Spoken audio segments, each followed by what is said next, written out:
estabelecendo a paz. Estabelecendo a paz. Sabe qual é o esporte preferido no mundo inteiro? Quem sabe? Queimada. Qual outra? Quem mais alguma opinião aí? Futebol. Pega. Esconde.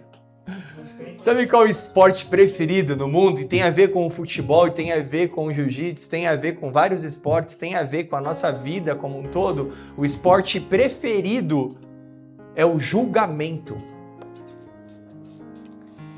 O cara tá jogando futebol e tem 3, 4 assistindo a 200 km de distância do campo, estão ali julgando o cara porque o cara não pegou a bola.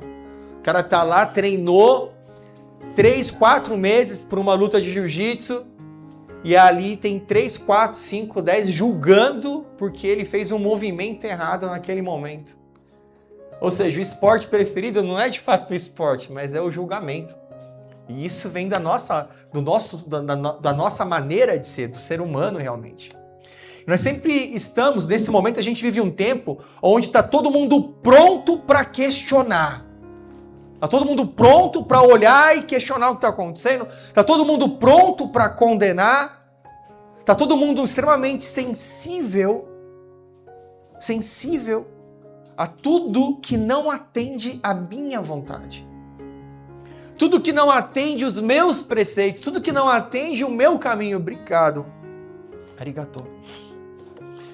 Então, tudo que não atende aquilo que é vontade minha, eu começo a lidar como o contrário, como vontade contrária.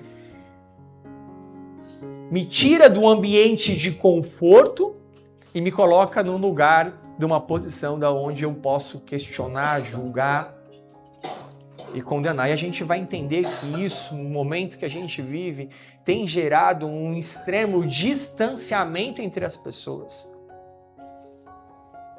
Porque se você está num ambiente onde tudo que fazem é te condenar, te questionar, onde cada um busca que as suas próprias vontades sejam atendidas, então a gente vive num ambiente insuportável.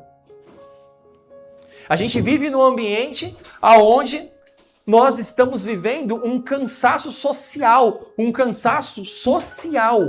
aonde eu estou cansado de estar com as pessoas, porque aonde eu chego, aonde eu vivo, aonde eu estou, existe sempre uma condenação sendo acontecida, existe sempre um questionamento sendo exercido, existe sempre alguém pronto para questionar qualquer coisa que se faça. E existe um cansaço, isso gera muitas vezes um cansaço físico. Porque um ambiente de estresse, um ambiente de questionamento, um ambiente onde você não fica à vontade, é um ambiente que te gera até mesmo cansaço físico. E este ambiente, quando ele é estabelecido dessa forma dentro da minha casa, quando esse ambiente é estabelecido dessa forma dentro do meu trabalho, quando esse ambiente é estabelecido dessa maneira dentro da minha igreja local,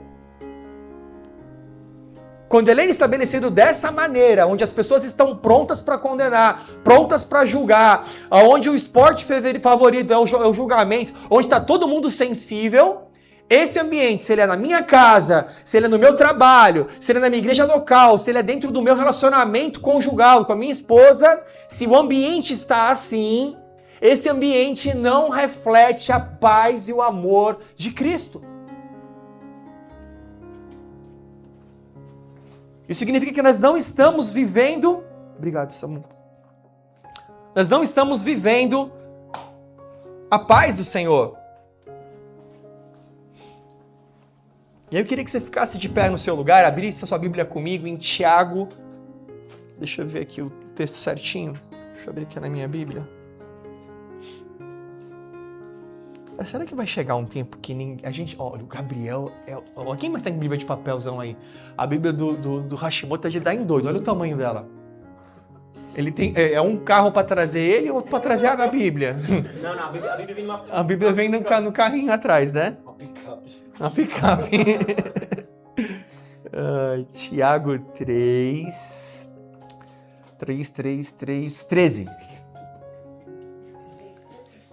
Tiago 3, 13. Nós vamos ler do 13 até o 18, amém? Vamos ler juntos? Para a gente poder estar absorvendo o máximo possível da palavra. Eu vou ler aqui em voz alta, seguindo o texto. Você vai lendo em voz alta, voz baixa. Faz como você preferir, só leia, amém? Diz assim, existem dois tipos de sabedoria. Tiago 3, 13. Quem é sábio e tem entendimento entre vocês? É uma pergunta. Que o demonstre pelo seu bom procedimento e por meio de obras práticas com a humildade que provém da sabedoria. Contudo, se vocês abrigam no coração inveja amarga e ambição egoísta, não se gloriem disso, nem neguem a verdade. Esse tipo de sabedoria não vem do alto, mas é terrena, humana e demoníaca. Pois onde há inveja e ambição egoísta, há confusão de toda espécie de males. No entanto, a sabedoria que vem do alto e antes de tudo pura, depois pacífica, amável, compreensiva, cheia de misericórdia, de bons frutos, imparcial e sincera. O fruto da justiça é semeado em paz pelos pacificadores. Feche teus olhos. Senhor, eu te peço, fala conosco nessa noite através da tua palavra, que nós possamos ser agentes que estabelecem a tua paz por onde nós andemos, Senhor. Que nós possamos ser transformados pela tua verdade, a começar por mim, Senhor. Começa a me constranger, começa a me tratar e junto comigo cada um dos meus irmãos, que nós possamos aqui aprender mais e mais de ti nessa noite. É o que eu peço e oro em nome de Jesus. Amém? Pode se sentar. Tiago vai perguntar assim, quem é sábio e tem entendimento entre vocês? Muita gente fala de sabedoria hoje em dia, né? E a gente vai ter aqui dois tipos de sabedoria sendo explicadas.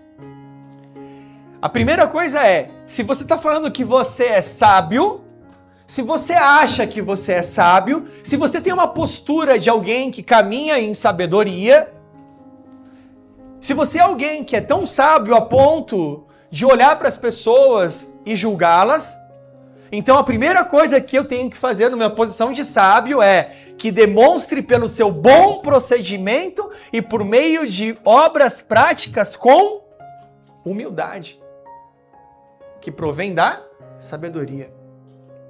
A humildade, ela provém da sabedoria. Se uma pessoa vem conversar com você e o tom que ela usa, a maneira como ela conversa com você, é um tom grosseiro, é um tom orgulhoso de quem está acima da situação como um todo, ou seja, essa pessoa não tem uma postura humilde, já não é sabedoria. Pode ser arrogância, pode ser o sabichão, pode ser qualquer coisa, mas não sabedoria que provém do alto. Contudo, se vocês abrigam no coração inveja amarga, ambição egoísta, e esse, alguém fala no 15, né? Esse tipo de sabedoria não vem do alto, mas é terrena, humana e demoníaca. Só que ele vem falar para nós também, no entanto, a sabedoria que vem do alto. E qual é a sabedoria do alto? A sabedoria do alto, ela faz com que nós tenhamos atitudes que são claras aqui para nós. A sabedoria que vem do alto, antes de tudo, é pura, depois pacífica, amável, compreensiva, cheia de misericórdia e de bons frutos, imparcial e sincera. Quando ele fala pura, é que não tem outras coisas misturadas. É que não tem outros interesses misturados. Vem da pureza da palavra, da pureza do Espírito, aonde a gente consegue derramar essa sabedoria. Ela é pacífica, ela apaga incêndio, ela não aumenta o incêndio. Quando você caminha com alguém que é sábio, Seja a sua esposa sábia, seja o seu marido sábio, seja você está dentro de uma família que caminha em sabedoria, dentro de uma igreja que caminha em sabedoria, você vai ter ali agentes que estabelecem a paz em sabedoria. E essas pessoas, quando elas agem em sabedoria, elas são pacíficas. Ela apaga incêndio, ela não aumenta incêndio. Ela é amável. Ela não machuca, ela não fere. Ela exerce sabedoria com um abraço de amor. Como é maravilhoso quando alguém identifica que você tem alguma falha. Como é maravilhoso quando alguém identifica que eu tenho alguma falha. E chega comigo em um abraço de amor e fala: Fernando, eu te amo, a gente está caminhando junto, eu preciso te dizer isso daqui em amor. Isso é tão nobre. A compreensão é compreensiva, ou seja, ela exerce empatia. Eu só consigo ser compreensivo se eu exerço empatia. Não tem como eu ser compreensivo se eu não exerço empatia, se eu não me coloco no lugar da pessoa. E só consegue se colocar no lugar da pessoa quem é humilde. Concorda comigo? Quem não é humilde, orgulhoso, ele não consegue se colocar no lugar do outro. Ele não consegue ver as fraquezas dos outros, ele não consegue ver as limitações das pessoas, ela não consegue enxergar os outros, ela só enxerga a si mesma. É uma pessoa, quando fala aqui, que é cheia de misericórdia. E quando fala cheia de misericórdia, que não gera peso em ninguém. Ela não gera peso, mas estabelece o amor. Quantas vezes já tiveram misericórdia com a gente? Qual foi o que Cristo fez nas nossas vidas? E eu desço as águas, e eu aceito Jesus, eu aceito a sua misericórdia sobre a minha vida. Mas será que eu estou exercendo isso na vida das pessoas? E aí ele fala, gera bons frutos. E gerar bons frutos não é fruto de amargura, fruto de decepção, fruto de tristeza, é fruto de alegria, fruto de paz, fruto de compreensão, fruto de amor. É quando eu consigo, em sabedoria, abraçar alguém que está no erro, que está passando por um momento difícil. Eu consigo abraçar essa pessoa de tal forma que eu gero bons frutos e não maus frutos. É imparcial, ou seja, não depende, não pesa, não pende para nenhum lado. A gente vive tempos hoje onde a gente vive essa coisa do... Peraí, eu vou pesar o que você está falando, vou pesar o que você está falando. Ah, então, como você é meu amiguinho, minha amiguinha, como eu estou sempre com você aqui, eu vou botar um pezinho a mais aqui porque você está falando. Mas a sabedoria, ela é imparcial. Ela se coloca num lugar de imparcialidade, aonde eu vou exercer a sabedoria de maneira pura, pacífica, amável, compreensiva, cheia de misericórdia, de maneira imparcial. E por último, você vê que é por último, não é em primeiro, é sincera. Porque, presta atenção comigo, sinceridade, sem tudo isso que foi falado aqui antes, é brutalidade. Vocês estão me entendendo? Olha isso aqui.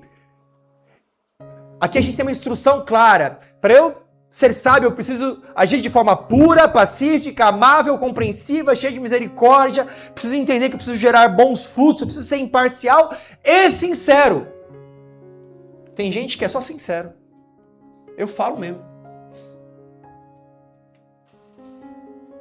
E esquece a pureza, esquece a compreensão, esquece a misericórdia, esquece que eu tenho que gerar bons frutos, esquece a imparcialidade, esquece tudo e só quer ser sincero.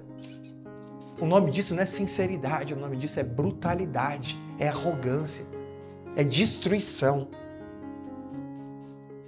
E a gente precisa ter compreensão disso. Quando eu estabeleço a paz, eu me liberto do peso do julgamento. A vida de um juiz, ela é pesada. Imagina um juiz que tem que ter a mão de condenação, que precisa julgar. Quando eu descanso desse papel, quando eu entrego a minha capa, quando eu entrego a minha posição, eu falo assim, eu não estou aqui para julgar ninguém, eu não estou aqui para condenar ninguém, eu não estou aqui para mensurar ninguém. A minha vida se torna leve, eu saio desse lugar de peso. E eu me coloco num lugar de amor. Eu entendo que eu preciso, quando eu descanso, quando eu determino que eu preciso estabelecer a paz, eu entendo que eu preciso descansar à sombra do Todo-Poderoso. Sabe por quê? Porque muitas vezes a gente está olhando algo acontecer de errado, a gente está olhando algo que eu poderia estar fazendo, então eu vou lá em sabedoria, estabeleço paz, compreensão, misericórdia, tudo isso, mas ainda a coisa ainda está acontecendo. E aí nesse momento eu preciso aprender, no meio do turbilhão, no meio do furacão, no meio da confusão, eu preciso aprender a descansar. E o único lugar de descanso é a sombra do Todo-Poderoso. Não tem outro lugar. Tem horas que a gente só encontra descanso em Deus. E a Bíblia fala em Salmos 91, 1 e 2, aquele que habita no abrigo do Altíssimo e descansa à sombra do Todo-Poderoso pode dizer, Senhor, Tu és o meu refúgio, a minha fortaleza, o meu Deus em quem eu confio. Mas isso parte de uma decisão, de eu entender que eu preciso habitar. Aquele que habita, não é todo mundo que quer estar nesse lugar. Mas é chegado o tempo da gente entender que quando algo está acontecendo, eu preciso estar nesse lugar, eu preciso viver nesse lugar. Quando eu entendo que eu preciso estabelecer a paz, eu resgato a minha identidade diplomática.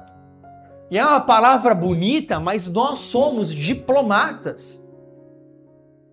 A Bíblia nos chama de embaixadores. Nós exercemos diplomacia. Não é julgamento. Somos um embaixador. Isso muda a forma como você entra, isso muda a forma como você sai de qualquer ambiente. E como embaixador, eu represento um rei. Quando eu entendo que eu sou embaixador, e a Bíblia me chama disso, eu estou ali para estabelecer o que o meu rei, o que o meu pai quer para nós, e não o que eu quero. Não tem a ver com a minha vontade, não tem a ver com o meu senso de justiça, não tem a ver com o meu achismo, tem a ver com o meu pai, tem a ver com o meu rei, tem a ver com o meu papel como embaixador, de estabelecer o reino dele, a vontade dele, e não a minha. Então, como eu entro e como eu saio, vai mostrar que rei eu represento. Quando eu entro num lugar e eu estabeleço a paz, eu estabeleço a misericórdia. Quando eu entro em casa, eu estabeleço paz, eu estabeleço misericórdia, eu estabeleço um ambiente de amor, eu estabeleço um ambiente de compreensão, eu estabeleço um ambiente de carinho, de amor. Ou eu estabeleço guerra, ou eu estabeleço julgamento, ou eu estabeleço... O que eu estabeleço quando eu entro? Quando eu chego? E quando eu saio, o que eu estabeleço? A que rei eu represento? Ao único e poderoso? Ou ao caído, inimigo, capiroto, sugismundo?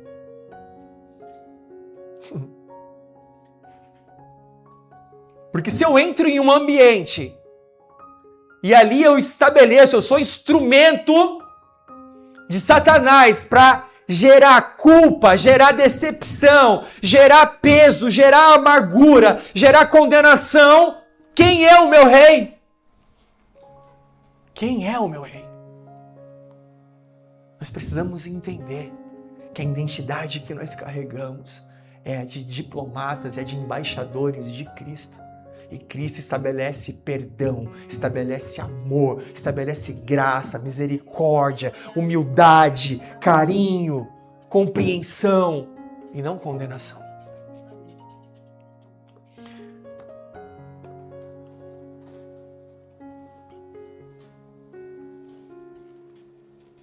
Como Jesus é anunciado, Isaías 9,6 vai dizer: porque um menino nos nasceu, um filho nos foi dado. E como é o nome dele? O governo está sobre os seus ombros, e ele será chamado o quê? Maravilhoso, Conselheiro, Deus poderoso, Pai eterno e Príncipe da paz. O meu rei é um rei que é o príncipe da paz. O meu papel como embaixador de Cristo é estabelecer a vontade do meu Pai e ser um príncipe da paz. Ser um elo de paz. Apocalipse 22:16 vai dizer: eu, Jesus, enviei o meu anjo para dar a vocês esse testemunho concernente às igrejas. Eu sou a raiz e o descendente de Davi e a resplandecente estrela da manhã. E quando fala a resplandecente estrela da manhã, quando a gente fala de estrela que amanhece, que clareia, é que nos tira da escuridão, é que traz luz para o ambiente. E se ele é isso, e nós o representamos, nós precisamos ser um pedaço dessa brilhante estrela da manhã. Eu sei quando eu tô levando o Hideki para a escola, tem dias que tá extremamente nublado, tem névoa lá na montanha, onde a gente mora, né? E quando tá o sol, um dia de sol, toda hora eu falo para ele.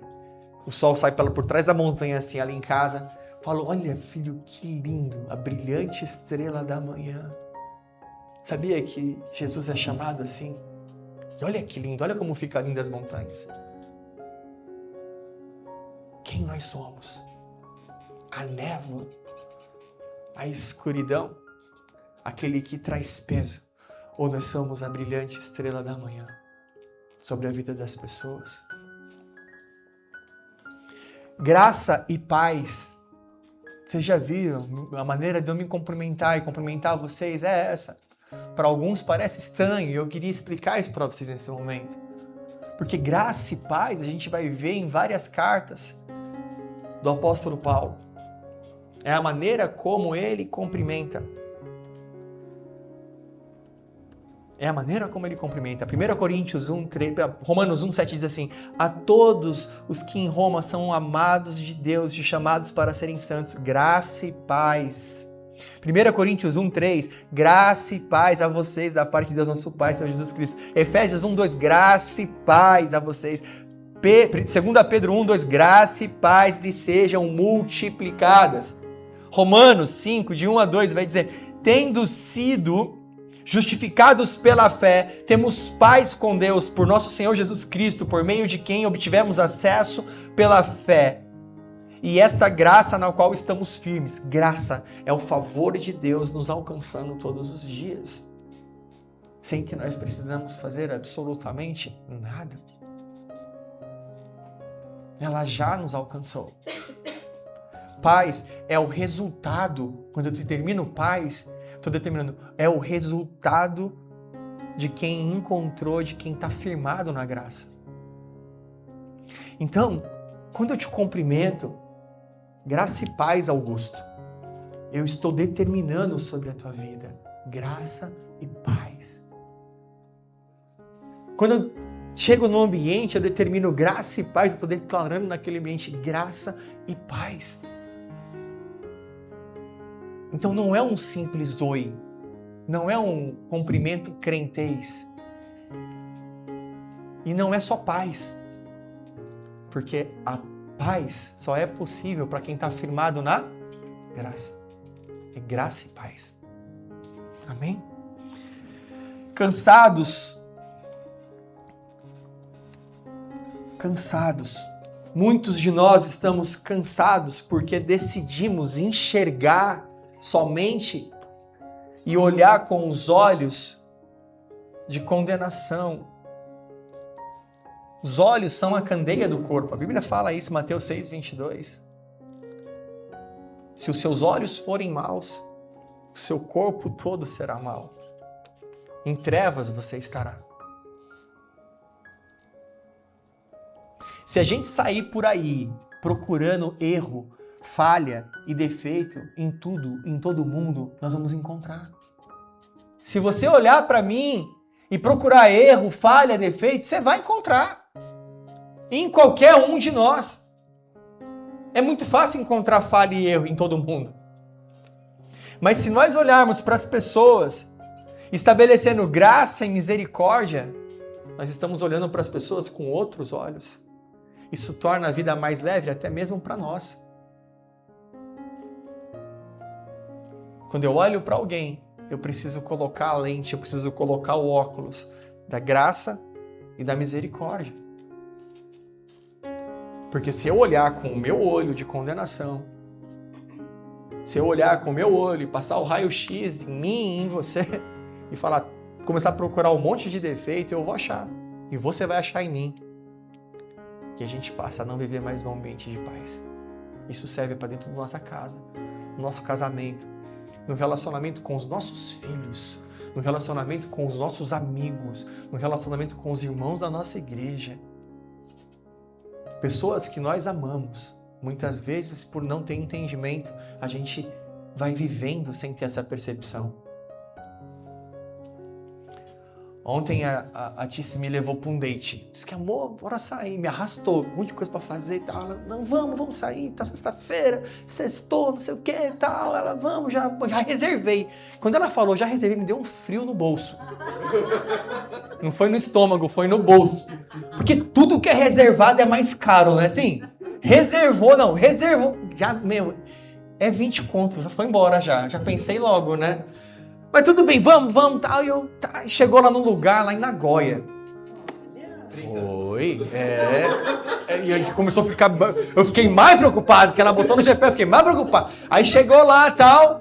Aí, quem vai estar lá, mano? Não, só nós. Tá bom. Eu todo desconfiado, né? Meu irmão, quando a gente chegou lá no lugar, era um restaurante, velho. E aí, se os meus olhos forem maus, a gente vai viver em treva, né? Assim... Quando eu já cheguei no lugar, era um restaurante, eu nunca fui num lugar daquele. Era treva pura. Treva não, escuridão pura. O restaurante era todo escuro. Não tinha uma bendita luz. A única luz que tinha era num candelabro. Sabe aqueles candelabros de filme do Drácula? Sabe? Na entrada do restaurante, você entrava, sentava assim, não tinha ninguém. Você entra, aí aparece a pessoa do nada, no escuro, não dá pra ver assim, escuro, então, escuridão, e umas velas assim nos cantos, e eu só aqui, misericórdia, sério? Aí eu aqui, o que vai acontecer aqui? Janeiro, vai repreendendo, né? Aí a pessoa chegou, atendeu, eu vou levar vocês, quando ela abriu a porta assim, tinha um bule, tipo, sabe aquelas lâmpadas do Aladim? Um bule enorme. E um monte de vela em volta e um monte de barraca branca assim, ó. Isso, esse lugar aí mesmo. Mó bonito, né? Depende de como a gente olha, né? Aí eu cheguei lá, a gente sentou lá no negócio e tal, eu olhei pra cara dela assim, não tá gostando, amor? Tô, maravilhoso. E aí eu só desconfiado assim, aquela sensação, mas assim, a maneira como a gente enxerga, eu poderia enxergar ali um filme de terror ou um ambiente romântico. Sim ou não? Não, é sério, um monte de móvel velho, uma escuridão. Os garçons tudo de preto com a cara feia. É sério, ninguém na recepção, tudo escuro, só vela. É assim ou não é? Quem já foi lá? É assim. Aí você... A Tice, hein? É sério? Ó, tá vendo? Foi livramento. Eu sei que a Tice entrou e ela... Ai, que lindo, que romântico e tal. Tipo, os olhos dela eram bons e os meus eram maus, entendeu? E aí a gente tava ali e tal, e curtir, foi muito bacana, é muito legal. Você que é casal, vai lá, uma experiência, né? É uma experiência. Cara, agora tem um negócio de mela no queijo lá, como é que o pessoal fala? É fondue, né? Cara, maravilhoso aquilo, com pão, comendo fondue, chique, né? O negócio e tal. E, né, cara, barato lá, e tal, no fondue. E acabou o medo, né? Quando eu vi o cardápio, já diminuiu o medo, né? E aí, no fondue e tal, e come, não sei o quê. Eu sei, cara, que... Sabe qual que é a melhor parte do fondue? Vou dar pra vocês o segredo aqui. Qual é a melhor parte do fondue? Quem sabe? Ninguém sabe. É a raspa do queijo que fica no fundo da panela. Queimado. Só que aí acabou tal, aí eu peguei a colher e comecei a raspar o fundo da panela, né? Amor, você não é chique, não. Eu gosto de comer bem. E eu raspando o fundo da panela todinho pra arrancar a crosta de queijo que tava no fundo, né? Aí depois a gente começou a rir. Eu falei, imagina o pessoal lá dentro falando assim, eu nunca vi ninguém arrancar essa crosta de queijo daqui. É a primeira pessoa que vem aqui e faz isso, né? Mas é muito bom, cara. Muito bom, muito bom. Né? Vale a experiência. Mas sobre isso a gente tem que entender o seguinte, da maneira como você entra, a maneira como você enxerga, é como as coisas vão ser. Você pode entrar aqui e você pode achar um monte de defeito nesse ambiente. Você pode entrar aqui e achar maravilhoso. Você pode entrar na sua casa e achar um monte de defeito. Morei no Dante muitos anos. E eu entrava na minha casa, eu agradecia a Deus, eu falava, Deus, obrigado. E tudo que eu podia arrumar de uma melhor maneira, eu fazia. Quem foi na minha casa em célula sabe disso. A gente cuidava tudo com muito carinho. Mas eu podia entrar e falar, cara, que... A gente começou a morar num Dante que era terrível no começo. Depois a gente mudou para um Dante melhor. Mas no primeiro era horrível. Né? Tinha uma maluca embaixo que toda hora reclamando da gente. Então, eu preciso estabelecer esse ambiente. E isso parte da maneira como eu decido enxergar as coisas. Como é que eu estou enxergando o meu relacionamento com os meus amigos? Como é que eu estou enxergando o meu relacionamento com a minha esposa? Como é que eu estou estabelecendo, como é que eu estou enxergando o relacionamento com os meus filhos? Vem estabelecendo paz, misericórdia, graça? Ou com a minha capa de juiz? Tire a capa de juiz. Não tome o trabalho de Satanás. Esse trabalho é dele. Todas as vezes que nós apontamos o nosso dedão, bum, nós estamos tomando o trabalho, nós estamos sentando na cadeira de Satanás. Porque o acusador, quem é? Quem é o acusador? Quem é que condena? Nós somos chamados pacificadores. Bem-aventurados os pacificadores, pois serão chamados filhos de Deus. Mateus 5:9. Nós somos chamados para pacificar e não para condenar. E a gente precisa viver dessa maneira. Precisamos... Agora é muito fácil falar tudo isso, né? É muito fácil vir de púlpito e falar isso, pastor. É. Só que é muito difícil viver dessa maneira. Porque a nossa natureza é contrária a tudo isso. E é por isso que nós precisamos de Deus. Nós precisamos do Espírito Santo, nós precisamos do fruto do Espírito, para a gente poder ser conscientizado disso, de conduzir a nossa vida em sabedoria dessa maneira. Porque lá em Gálatas 5:22 vai falar do amor verdadeiro, né? E ela fala assim, e do fruto, né? Mas o fruto do Espírito é o quê? Amor. O fruto do Espírito é o quê? Alegria, paz, paciência, amabilidade, bondade, fidelidade, mansidão e domínio próprio. Contra essas coisas não existe lei. Isso não provém de nós. Essa capacidade de amar sem condenar, essa capacidade de exercer, de amar as pessoas, essa capacidade de estabelecer paz, de viver em paciência, isso não é natural da gente. Isso é dom de Deus, é fruto do Espírito.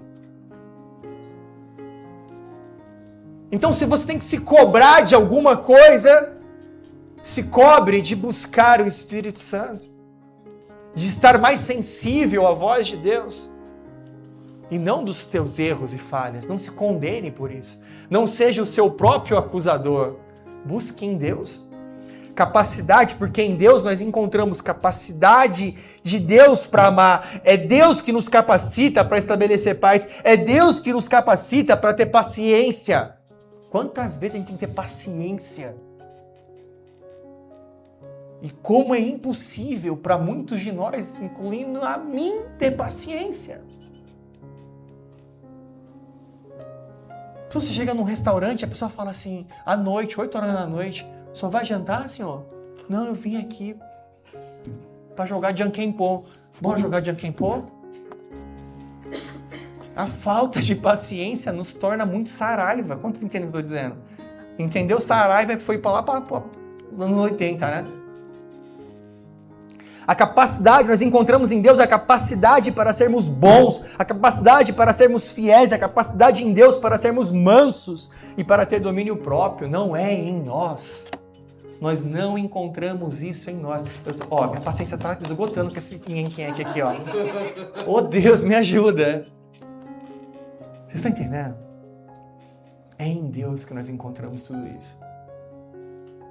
Não é em nós. Fique de pé no seu lugar.